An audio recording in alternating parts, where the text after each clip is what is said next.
This is Valley News Live at 5.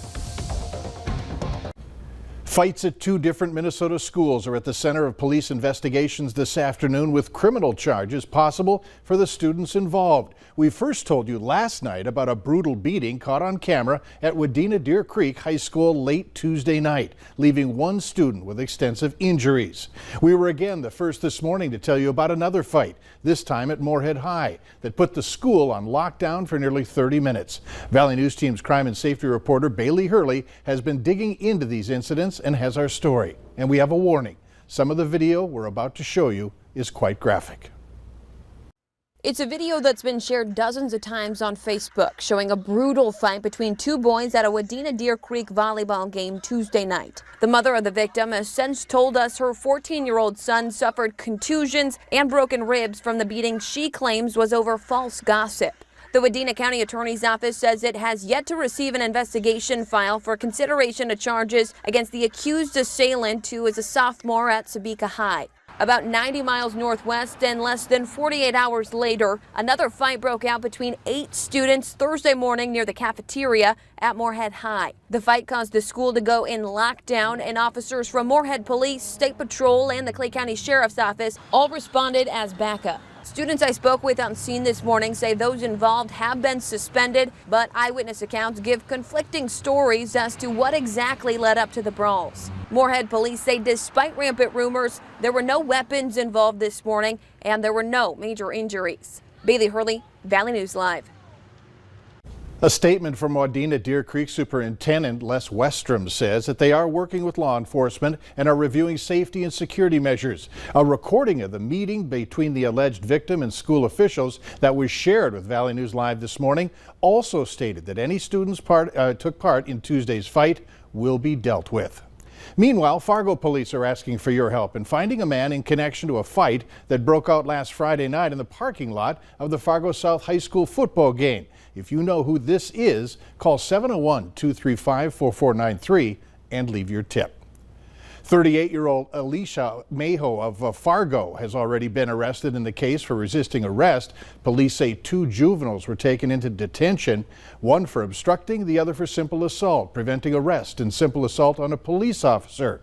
The exact details surrounding the fight have not been released. The number of students in the Fargo-Moorhead Metro that have been charged or are facing charges in connection with the Devious Licks TikTok challenge now stands at 31. We just got word that 4 West Fargo middle school students are the latest. Earlier this week, we told you that 6 West Fargo high school students had been charged.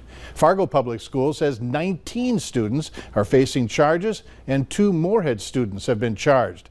The others are from NDSU, where the school is pleading with students to stop the vandalism and to report anything suspicious. Well, that was some rain that moved through the Fargo-Moorhead Metro this afternoon. With little or no wind, it came straight down. I'm curious how much fell. Here's a look at the sky over Fargo-Moorhead right now. And while you're looking, let's check out with Hutch to find out what we can expect tonight. Hutch? Mike, these showers are pretty small and isolated, and parts of the metro area picking up a real good soaking from these heavy showers, and other parts getting missed entirely. They're pretty small, as you'll see on the radar. Nothing going on in the Devil's Lake area right now, but the showers are lining up from Richland County through the FM area. Fergus Falls seeing some. These extend all the way up toward Lake of the Woods. Right now, a break as some of the shower activity presses to the north, but just south of us, heading in and north of Oxbow, is another batch of showers making its way through. Now, the last batch was mainly on the North Dakota side of the Red River, and therefore some of our eastern portions of the metro area not getting as much rain. Again, these extend all the way to the north through Ada, Fertile, and on up towards Red Lake Falls and Lake of the Woods. Some thunder and lightning lighten up the skies south of Fergus Falls. This is heading your way, and in its direction of movement at about 15 miles per hour will be there by about 5:20. Passing showers, rumbles of thunder tonight. Temperatures that are in the 60s and near 80 in the far east are going to cool a bit tonight, but very slowly thanks to the clouds. We'll have periods of rain here in the FM area, but we'll have an even better chance of rain as we go through your Friday. I'll have the facts in your Friday forecast here in just a few moments. Mike. Continuing to green up all our lawns. Indeed. All right, thanks, Hutch. Yep. More than 100 people were arrested or cited in the latest Drive Sober or Get Pulled Over campaign in North Dakota between August 20th and September 6th. 108 alcohol or drug-related citations were given. 37 people were arrested for DUI. Alcohol-related charges also include 21 arrests for citations for minor in consumption, minor in possession, and open container. The extra enforcement also resulted in 28 drug-related arrests.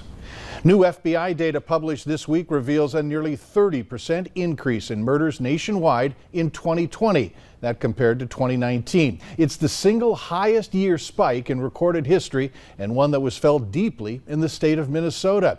Agencies across the state reported 185 murders. That's a 58% jump from the year before, driven in part by significant increases in Minneapolis and St. Paul.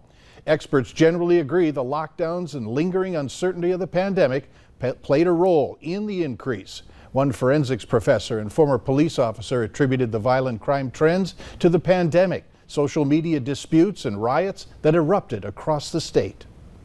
All of it plays a part. There's a lot of stressors that under normal conditions, the average person would not be experiencing.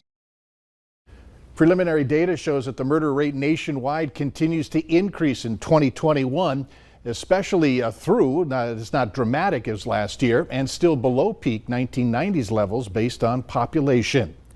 The number of non-fatal drug overdoses in Minnesota is up. The Department of Health saying it's increased over 18% over the past year. It went from nearly 6,200 in 2019 to nearly 7,300 in 2020. The federal government will not shut down tonight after the House and Senate approved a deal to extend government funding through December 3rd. But what's less certain is whether Democrats will be able to advance two key parts of President Biden's agenda. It's a defining moment for the president, who is in hopes of saving his legislative priorities and is desperately working to broker a deal between moderates and progressives in his own party. Alice Barr has the very latest from Washington. With just hours to go before a midnight shutdown deadline, lawmakers coming together around a short-term save to fund the government through December. That will eliminate the possibility of a government shutdown tonight. But the agreement does not stave off another looming crisis, a potential default on the nation's debt. It would be catastrophic for the economy if Congress doesn't raise the country's borrowing limit by October 18th. House Democrats already approved a measure to do that. The bill is passed. It's unclear if the Senate will do the same. Republicans are trying to force Democrats to increase the debt limit alone in protest of their multi-trillion-dollar spending plans. But what they want to do is restructure and transform America. The Democrats' agenda now in real jeopardy. We are proceeding in a very positive way. House Speaker Nancy Pelosi still planning to hold a vote today on the trillion-dollar infrastructure bill that passed the Senate with bipartisan support.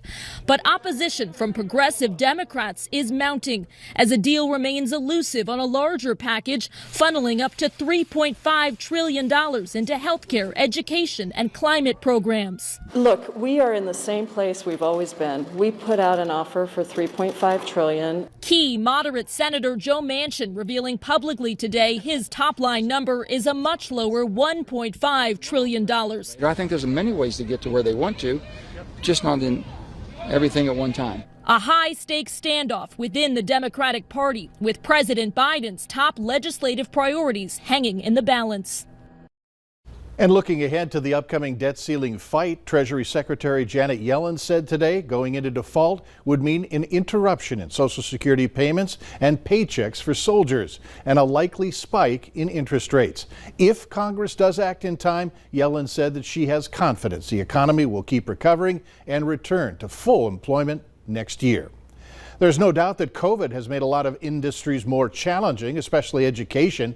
Just this past week, a fight broke out at a school board meeting in Minnesota during a discussion about masks. So now, school board members in the state are calling it quits in concerning numbers.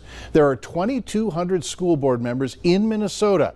But according to the Minnesota School Board Association, they say that there have been 64 resignations across the state between August of 2020 and August of this year. In that same time the year before, there were just 15.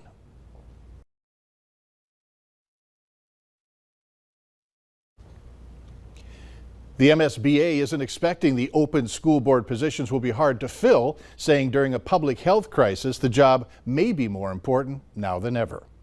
Moorhead Schools and its teachers union reach a tentative agreement on a 2-year contract. It includes a 2% salary increase each year, expanded parental leave, and a retention bonus for eligible teachers. That contract must still be approved formally by the union and the school board. While some people use their phone too much, others may need to. We'll tell you why later on Valley News Live at 5. And coming up next, we have some spotty showers across the region. It's quiet in the Devil's Lake Basin, but through the Fargo-Moorhead area, we've had some brief, heavy showers across our area. Here's what it looked like. Thanks so much for uploading your video here. Jeremy will have details on how much more rain we're expecting through your Friday night right after this.